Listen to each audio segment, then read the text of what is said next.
Hi everyone, मैं सभी divine souls का वेलकम करती हूँ मेरे इस यूट्यूब चैनल पर जिसका नाम है ट्विन फ्लेम डेवा। सो जैसा कि 3 मेन लेवल होते हैं इनर वर्क के ट्विन फ्लेम जर्नी में, जो मैं आपसे पहले भी कह चुकी हूँ कई बार कि तीनों स्टेजेस को आपको कंप्लीट करना ही होता है। और वही आपका फाइनल लेवल का जो इनर वर्क जब आप कंप्लीट करते हो तब जाकर आपको आपके डिवाइन काउंटर पार्ट का जो आइडेंटिटी है 3D में वो रिवील करते हैं डिवाइन। जब सती ने धरती पर इंसान के रूप में जन्म लिया था, वो भी दक्ष के घर में, जो कि उनके फादर थे यहाँ पर 3D लाइफ में। अब यहाँ पर क्या होता है कि दक्ष को पहले ही बता दिया गया था कि जो ये सती हैं ये गॉडेस हैं और इनका जो रीयूनियन है, शादी है, वो महादेव से होनी है। स्टिल इस बात को जानने के बाद भी वो कभी भी रेडी नहीं थे जो दक्ष थे, और उन्होंने हर तरह की कोशिश करी कि ये पॉसिबिलिटीज़ ना हो। और अब जैसा कि जब सती ने जन्म लिया है धरती पर, तो जन्म के बाद से ही जैसे जैसे वो बड़ी होती है वैसे वैसे उन्हें भी चाहे ड्रीम के थ्रू या फिर और किसी तरह के विजन्स आते थे कि वो कौन है, और महादेव के लिए भी उन्हें विजन्स आते थे।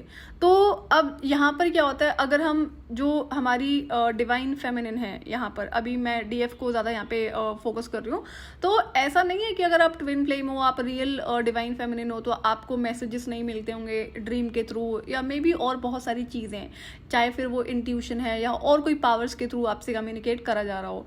तो यहाँ पर क्या होता है, जैसे कि अगर हम सती की जर्नी को देखेंगे तो सती ने क्या करा, वो जो 3D लाइफ है धरती पर, जो स्पेसिफिकली उनके फादर के थ्रू क्रिएट करी गई थी, समाज, सोसाइटी, नियम, कायदे, कानून, उसमें उनको बांध के रखने की कोशिश करी गई। और जैसा कि भारत में स्पेसिफिकली बताया जाता है कि जो आपके पेरेंट्स हैं वो सबसे टॉप पे होने चाहिए, उनके अगेंस्ट आपको नहीं जाना चाहिए। तो सती गॉडेस होते हुए भी इन 3D लाइफ में बंध जाती हैं, वो उन्हीं चीज़ों को फॉलो करती हैं जो भी उनसे दक्ष कहते हैं फॉलो करने के लिए।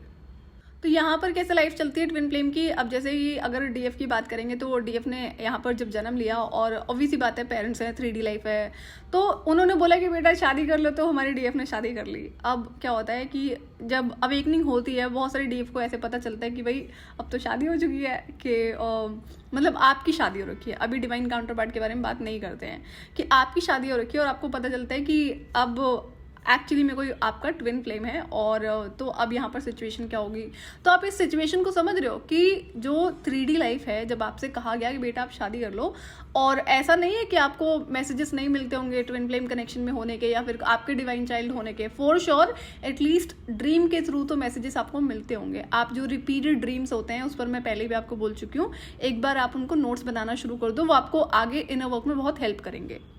जब आपके पेरेंट्स ने आपसे बोला कि बेटा शादी कर लो, तो आपने शादी कर ली। बहुत सारी डीएफ्स ऐसी भी आई हैं सेशन में जिनकी लव मैरिज है। अब लव मैरिज किसी और से हुई है एंड पता चल रहा है ट्विन फ्लेम कोई और है। तो ऐसे कई सिनेरियोस मेरे पास मुझे देखने को मिले सेशन में, जहाँ पर जो डीएफ है वो एक्चुअली में सोलमेट से मैरिड है। अब सोलमेट से मैरिड है तो सोलमेट में कोई इशू नहीं है, मतलब वो बहुत अच्छे ह्यूमन बीइंग है जिसमें लॉयल्टी है, ऑनेस्टी है, सारा सपोर्ट है। एक हस्बैंड जो रियल हस्बैंड होता है वो उस तरह का पार्टनर उनका है। बट उसके बाद जब उन्हें ऑल ऑफ अ सडन पता चलता है कि कोई दूसरा इंसान है जो उनका ट्विन फ्लेम है, तो ये अगेन थोड़ी सी अलग सिचुएशन हो जाती है। अगेन सवाल वहीं पर उठता है कि आपने अपनी इनर गाइडेंस को नहीं सुना, और अगर सुना भी होगा तो आपने अब जो 3D लाइफ है उसको फॉलो करना ज़्यादा ज़रूरी समझा, आपने अपनी इनर कॉलिंग को इग्नोर किया। तो इसलिए आप आज जिस भी सिचुएशन में हो, अगर आप मैरिड हो किसी और से और अब आपको पता है कि ट्विन फ्लेम कौन है, तो इसके लिए रिस्पॉन्सिबल कौन? सिर्फ आप। मेरी स्टोरी आप सुन चुके हैं। चाइल्डहुड से मुझ पर बहुत ज़्यादा प्रेशर था शादी का, मतलब इतना था कि ज़बरदस्ती वाला भी सीन था कि अगर मैं, ऑब्वियसली बात है डिवाइन के सपोर्ट से ही मैं इस तरह से प्रोटेक्टेड रही, बट मेरी भी तो अपनी इच्छा थी ना कि मुझे शादी नहीं करनी है। मुझे अंदर से था कि नहीं, मैं ये लाइफ नहीं जी सकती हूँ जिस हिसाब से इंसान जीते हैं।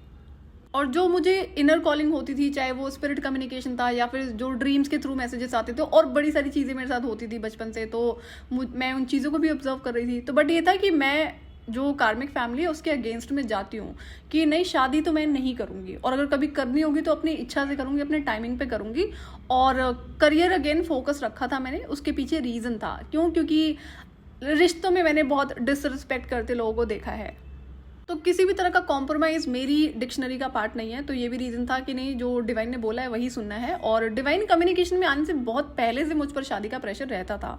तो अब जो भी है, आप अगर आपने पूरी स्टोरी सुनी है, तो मुझे बहुत सारे स्ट्रगल्स को फेस करना पड़ा सिर्फ शादी ना करने के लिए, और मैंने नहीं करी शादी। और जब मुझे अपना, मैं इनर वर्क कंप्लीट करती हूँ फाइनल लेवल का, जब मुझे डिवाइन मैस्कुलिन दिखाए जाते हैं, तो वो भी मुझसे 2 साल छोटे हैं एंड उनकी भी शादी नहीं हुई है।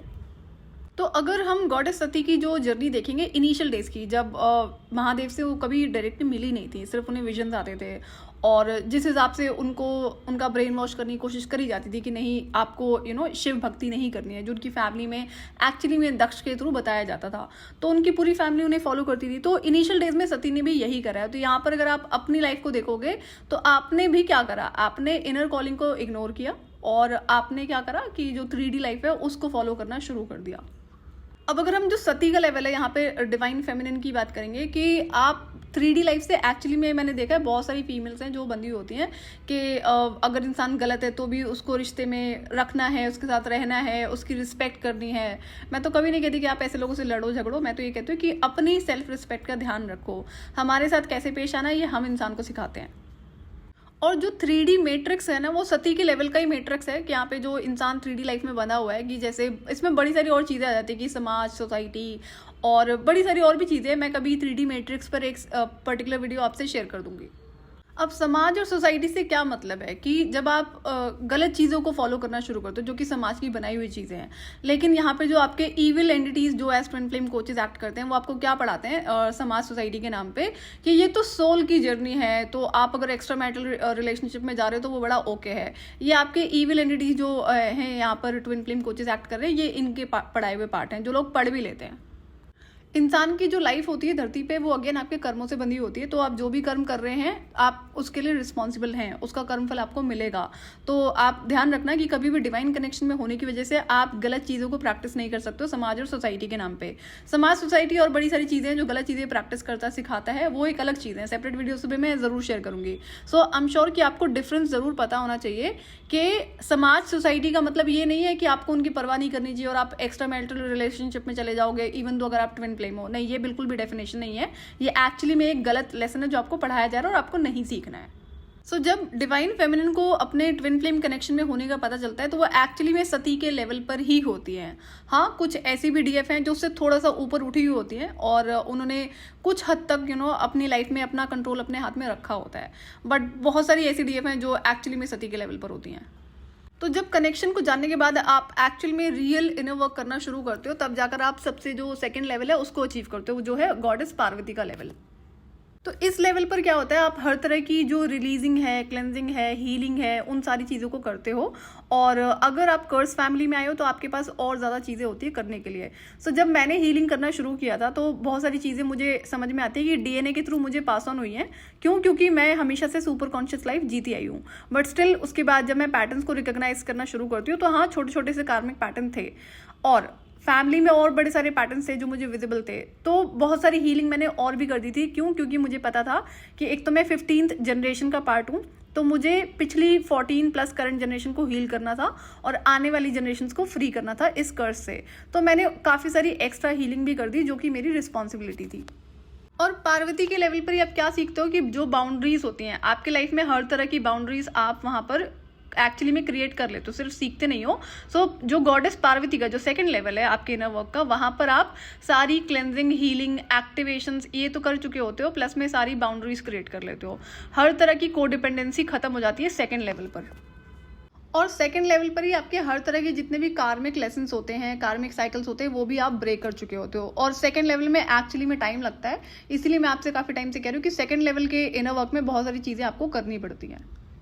और सेकंड लेवल पर ही आप ये समझते हो कि जो आप अगर एक रियल ट्विन फ्लेम हो तो आपकी एनर्जी कितनी ज़्यादा इंपॉर्टेंट है और आप हर इंसान को अपनी लाइफ में एक्सेस नहीं दे सकते हो आपसे खुद से कनेक्ट करने का, खुद से बात करने का, फिर चाहे वो इंसान आपके प्रोफेशनल लाइफ से हो या फिर पर्सनल लाइफ से हो। सो आपको देखने को मिलेगा कि अगर आप एक रियल ट्विन फ्लेम हो तो जनरली लोग आपसे कनेक्ट करना चाहेंगे, बातें करना चाहेंगे, ज़्यादा से ज़्यादा आपसे कॉन्वर्सेशन करना चाहेंगे। उसके पीछे का एक इकलौता रीज़न होता है आपसे एनर्जीज को रिसीव करना। और सेकंड लेवल के इनर वर्क में आपसे जो डिवाइन आपको बाकी सारी चीज़ें सिखाते, जो मुझे सिखाई गई थी कि जो मैं एक्चुअली में जो सर्विसेज करती थी ना, चाहे ह्यूमैनिटी के लिए था, स्पेशली ह्यूमैनिटी के लिए, तो वहाँ पर मेरे लिए बहुत सारे लेसन थे जो कि समहाउ मुझे नुकसान कर रहे थे। तो बट उसमें मुझे बहुत सारे चेंजेस और कंट्रोल लगाने पड़ते हैं। ऐसा नहीं था कि सर्विसेज करनी बंद कर दी, बट वहाँ पर चेंजेस ज़रूरी थे, तो वो भी मैं करती हूँ। तो वो जो समाज और सोसाइटी से रिलेटेड आपको बाउंड्रीज सेट करनी होती हैं, वो भी आपको सेकेंड लेवल के इनर वर्क में सिखाया जाता है। अब सेकंड लेवल के इनर वर्क में ना बहुत सारे एक्टिवेशंस होते हैं जो मैं आपको शेयर करूंगी, जो भी मुझे गाइडेड होगा।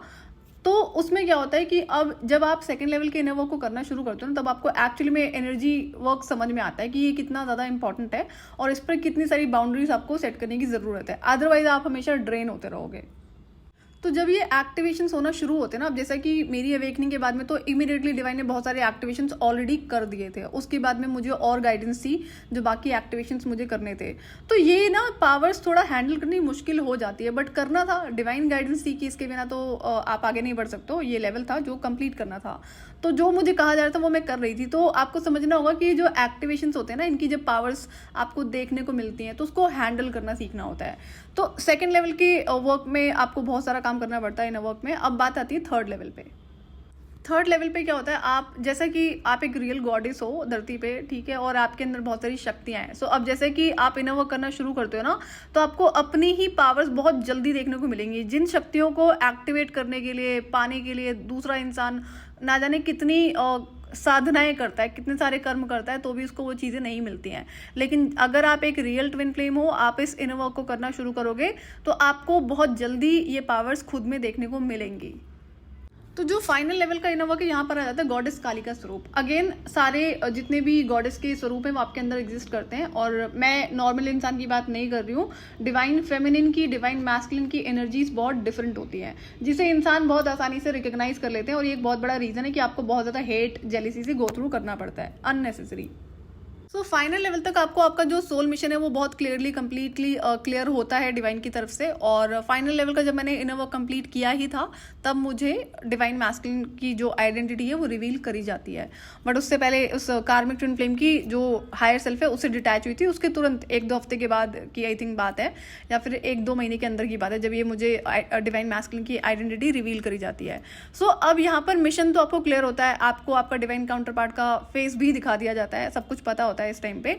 अब यहाँ पर भी आपके लिए बहुत सारे लेसन्स होते हैं। तो मुझे जो तैयारी कराई गई थी कि जो सोल मिशन है वहाँ पर मैं एक भी गलती ना करूँ, और जब तक मैं इन चीज़ों को नहीं सीखती हूँ तब तक तो डिवाइन मैस्कुलिन से मिलना नहीं होगा। क्यों? क्योंकि ऑब्वियसली बात है, पहले चीज़ें मैं सीख रही हूँ, तब जाकर डिवाइन मैस्कुलिन सीखते हैं, जबकि वो मुझसे बहुत ज़्यादा असेंडेड है, बट जो भी है ये कनेक्शन की वजह से है। अब यहाँ पर जो भी आपको बताया जाता है वो लेसन आपको सीखने ही पड़ते हैं। तो सोल मिशन की कंप्लीट तैयारी आपको करा दी जाती है। लेकिन अब मेरे लिए यहाँ पर जो कई सारे बड़े बड़े चैलेंजेस थे, और कुछ लेसन्स ऐसे थे कि मुझे ऐसा लगा जैसे मुझसे मेरी आइडेंटिटी छीनी जा रही है डिवाइन की तरफ से, बट वो करना बहुत ज़रूरी था।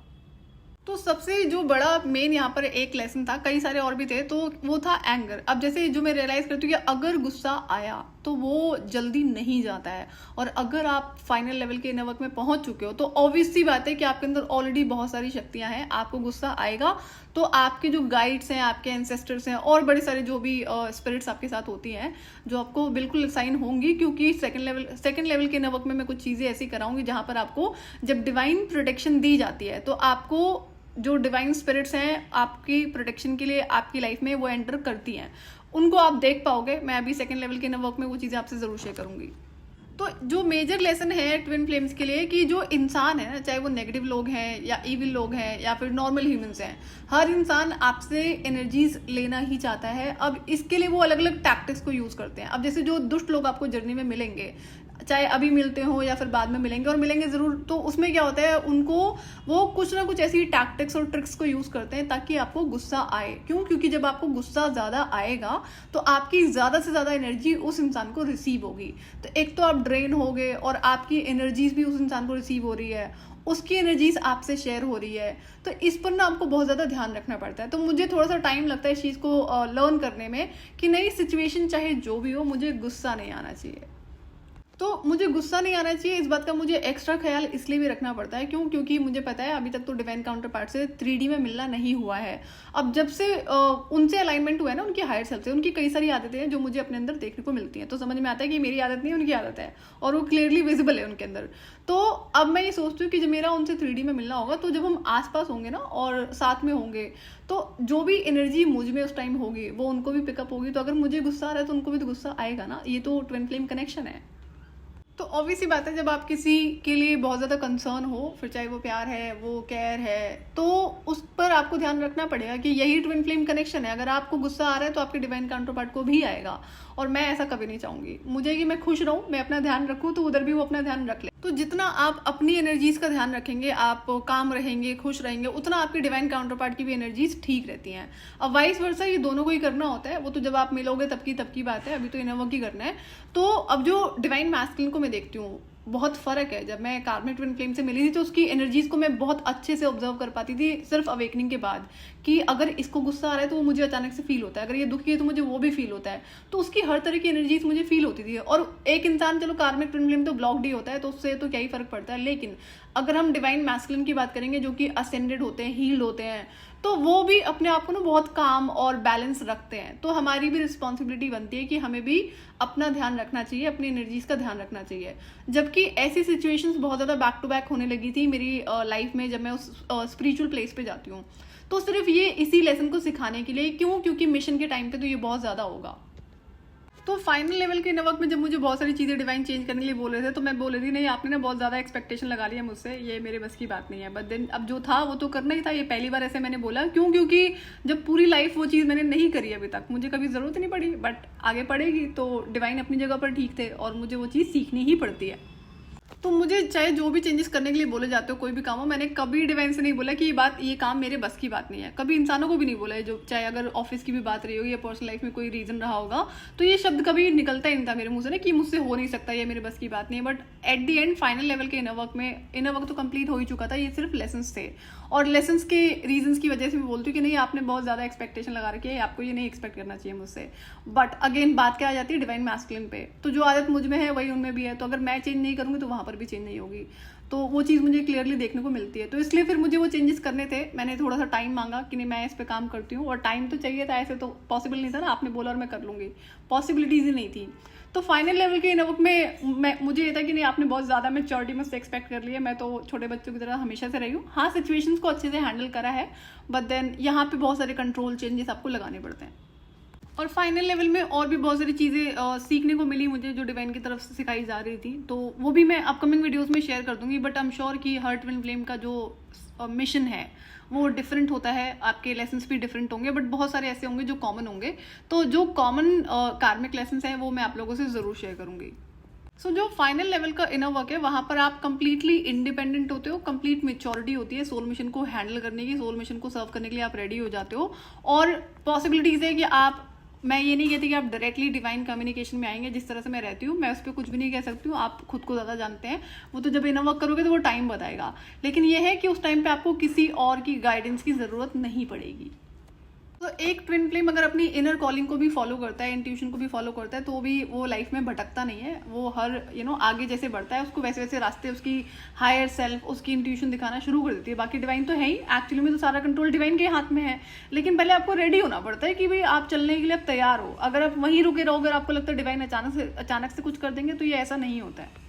सो ये 3 मेन लेवल है। बाकी विजडम तो आपके अंदर होती है, जैसे कि गॉडेस के कई सारे स्वरूप होते हैं। तो बाकी जो विजडम होती है, इनर कॉलिंग होती है, जो आपको मैसेजेस, स्पिरिचुअल डाउनलोड्स दिए जाते हैं, उन सबको आप खुद से डीकोड कर पाते हो। सो ये तीनों मेन लेवल है, और यही आप इस इनर वर्क में एक्चुअली में सीखते हैं।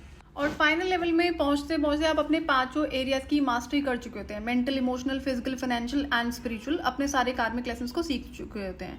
तो आई होप कि ये चीज़ें क्लियर होंगी कि कौन से 3 मेन लेवल होते हैं जो आपको कंप्लीट करने होते हैं। और अगेन ये चैलेंजिंग ही होते हैं, आसान नहीं होते हैं। सो आज के लिए इतना ही। मैं आपसे फिर मिलूंगी नेक्स्ट वीडियो में। टिल देन आप अपना ध्यान रखिए और डिवाइन से कनेक्टेड रहिए।